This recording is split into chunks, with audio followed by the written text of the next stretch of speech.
Selamat datang di SMP Islam Sunan Kalijaga. Pada PPL kali ini bertemu lagi bersama saya Sarif Hidayat, guru BK di SMP Islam Sunan Kalijaga. Saat ini saya tercatat sebagai mahasiswa PPG dalam jabatan kategori 3 tahun 2023 pada Universitas Negeri Malang, program studi bimbingan dan konseling. Yuk ikuti kegiatan hari ini. Pada hari ini saya akan membantu siswa menyelesaikan masalah motivasi belajar rendah, salah satunya dengan konseling individu yang saya hadirkan pada video PPL kali ini.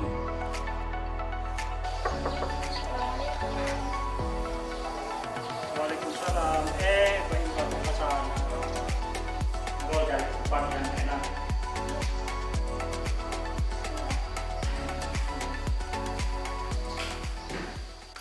Gimana kabarnya hari ini? Alhamdulillah sehat Pak. Saya sehat ya, alhamdulillah. Kabar di sekolah, masalah pelajaran gimana? Ada sedikit masalah yang mengganggu pikiran saya Pak. Oh, ada masalah.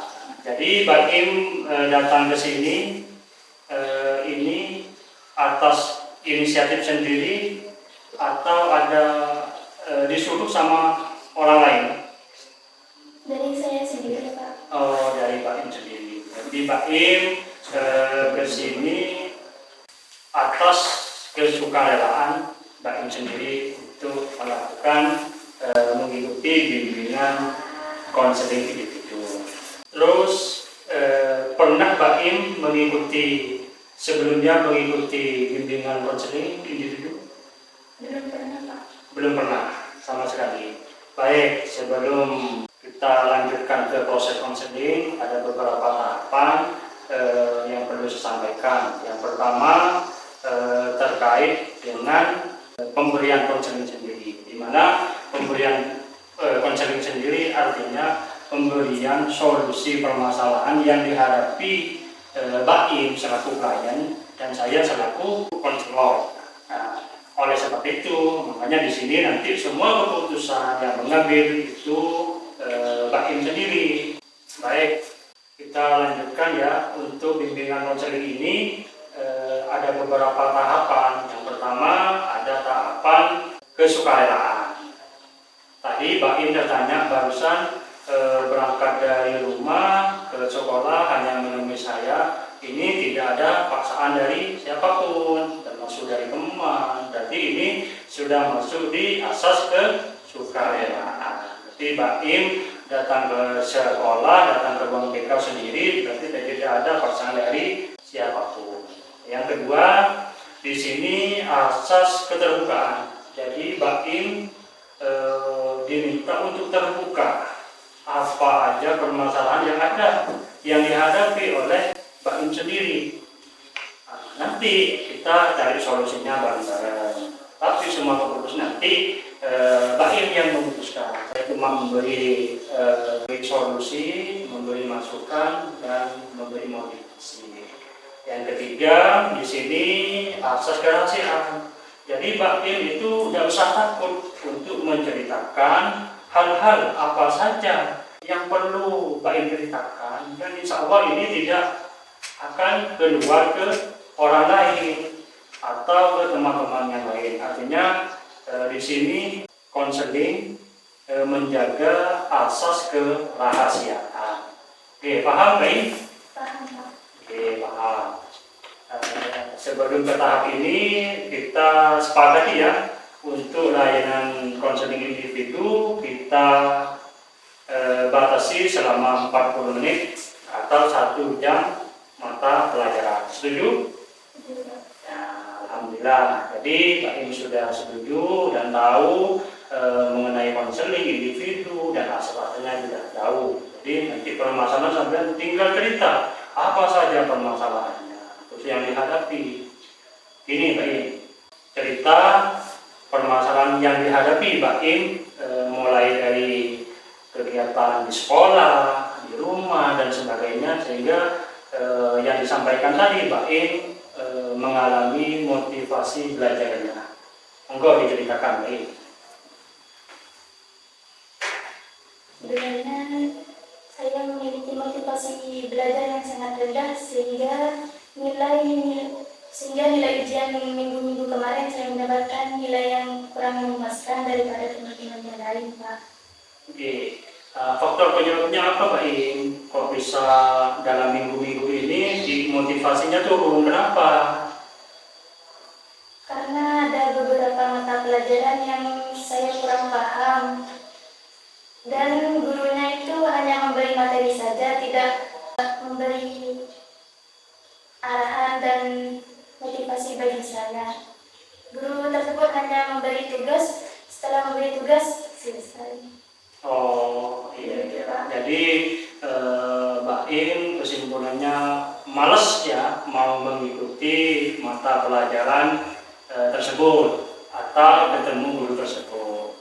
Mungkin ada yang selanjutnya selain gurunya, faktor apa lagi yang menyebabkan Mbak Im motivasinya turun? Hanya itu saja faktor motivasi belajar saya rendah, Pak. Oh, oke.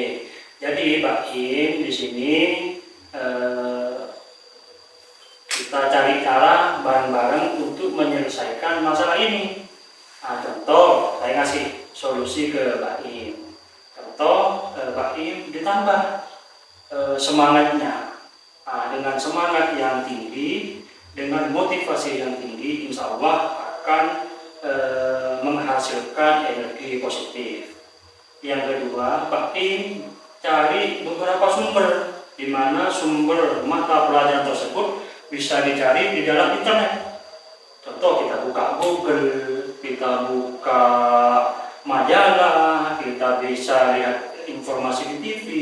Jadi tidak ada alasan bagi Mbak Im untuk tidak belajar, meskipun di sekolah kegiatan KBM-nya kurang aktif atau kreatif lah, sehingga Mbak Im motivasi belajarnya turun. Terus ada lagi terkait dengan nilai, mata pelajaran apa yang Mbak Im nilainya turun? Mata pelajaran matematika dan bahasa Indo. Oh, matematika. Kenapa dengan matematika? Menurut saya matematika itu sangat rumit karena saya tidak suka menghitung.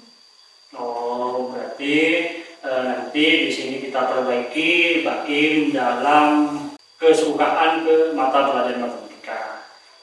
Saya ngasih solusi di sini. Jadi Mbak Im, dengan perkembangannya teknologi sekarang, Mbak Im bisa browsing cara cepat mengerjakan matematika itu ada, terus cara cepat berhitung ada, terus cari artikel-artikel yang memotivasi Mbak Im ikut atau senang dalam mata pelajaran matematika. Jadi banyak sumbernya Mbak Im. Jadi Mbak Im di sini harus dimulai dari Mbak Im sendiri, dari hatinya Mbak Im sendiri. Ketika sudah senang dengan mata pelajaran matematika, otomatis matematika itu ikut membawa aura ya positif lah, artinya seperti itu. Jadi sebelum Mbak Im menjudge bahwa saya tidak bisa matematika, berarti itu pikiran-pikiran yang seperti itu bisa dihilangkan. Dengan cara apa? Kita berpikir positif di sini. Positifnya apa? Saya bisa. Tuh. Jadi menurut saya kita perbaikinya pada diri kita sendiri. Niatnya kita harus tekad, harus kokoh, harus ditingkatkan lagi. Kenapa? Karena niat itu bisa mengubah energi negatif menjadi energi positif. Terus apalagi yang perlu disampaikan dari itu, mungkin dari permasalahan-permasalahan di luar sehingga Mbak Im terkadang malas mau berangkat ke sekolah dan sebagainya. Saya terkadang merasa malu terhadap teman-teman yang lain karena nilai saya sangat rendah, Pak. Sedangkan teman-teman saya yang lain mendapatkan nilai yang begitu bagus. Oh, iya. Nah, di sini saya akan memberikan treatment kepada Mbak Im supaya Mbak Im bisa tidak minder lah menghadapi teman-teman. Makanya solusi yang saya tawarkan tadi, kita kembali ke orangnya, kembali ke Bakim sendiri. Nah, artinya ketika Bakim menghadapi permasalahan, Bakim kurang percaya diri, makanya kita tingkatkan di sini kemampuannya, ke motivasinya, terus ke disiplinnya ditambah, termasuk belajarnya. Jangan sungkan-sungkan. Kita sama, Bakim dengan teman-temannya lain sama, punya satu tak, punya dua tangan, punya dua kaki, punya dua telinga dan sebagainya. Artinya sama. Jadi permasalahan yang timbul ini kita harus membangun atau harus menjaga atau harus meningkatkan minat kita dalam belajar. Ketika minat kita turun, ya otomatis semua akan menurun. Begitu juga di kegiatan sehari-hari. Jadi Pak Im, untuk menghadapi teman-teman jangan mudah. Kita hadapi itu sama. Mereka sama-sama makan nasi, mereka sama-sama minum air. Beda kalau mereka makan paku, jadi mungkin disungkani. Oke, itu solusinya. Jadi kembali ke individunya. Ya, baik. Nah, terus apalagi yang perlu disampaikan? Kegiatan di rumah mungkin, sehingga Mbak Im tidak bisa membagi waktu. Saya ketika di rumah tidak tahu kenapa tidak ingin sekali belajar. Ya itu karena tadi motivasi belajar saya sangat rendah, Pak. Tetapi keinginan untuk belajar itu ada, tapi hanya ingin, tapi tidak terlaksana. Oh ya, jadi Mbak Im kalau di rumah itu harus bisa membagi waktu, di mana waktu belajar, ya Mbak Im harus belajar, di mana waktu membantu orang tua, ya membantu orang tua, di mana Mbak Im harus istirahat, ya istirahat. Jadi sebagai siswa, sebagai peserta didik, sebagai anak yang berbakti kepada orang tua, seharusnya kita harus bisa membagi waktu. Waktu belajar, waktu membantu orang tua, waktu membersihkan rumah, waktu istirahat. Nah, jadi ketika kita sudah mempunyai catatan agenda hari yang saya harus belajar, dan insya Allah itu tidak sulit. Jadi dalam permasalahan ini berarti Bakimnya sendiri yang kurang bermotivasi. Jadi saran saya, kita tingkatkan motivasi belajarnya Pak Im, sehingga apa yang dicita-citakan Pak Im itu tercapai. Apakah ada pertanyaan lagi? Cukup. Berarti sudah bisa menyimpulkan ya.